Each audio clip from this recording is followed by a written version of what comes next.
Understanding Multi-Day Trek, a guide for English learners.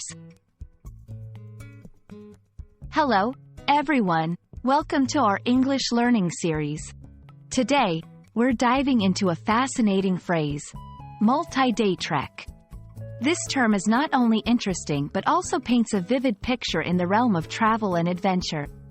Let's explore what it means, its usage, and some fun facts about it. Multi-day refers to something that spans across several days. It implies an activity or event that isn't confined to a single day. Trek is a journey, especially a long and difficult one, usually on foot. So, when we combine these two words, multi-day trek denotes a long, often challenging journey that takes place over multiple days. It's commonly associated with hiking or walking trips in nature.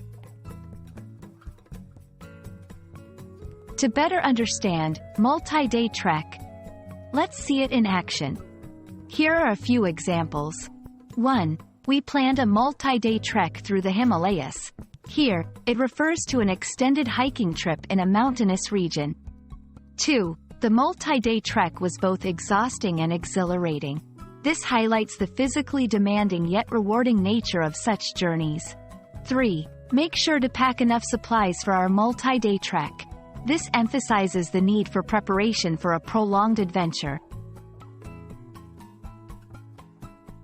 If you ever plan a multi-day trek, remember these tips. Preparation is key.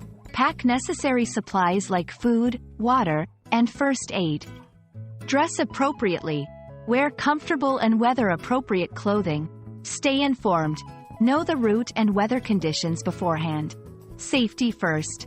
Always trek with a group or guide, especially in unfamiliar terrain. I hope this video helped clarify the meaning of multi-day trek and gave you a glimpse into the adventurous world of long treks. Remember, learning English can also be an exciting journey, much like a multi-day trek. Keep exploring, keep learning, and I'll see you in the next video.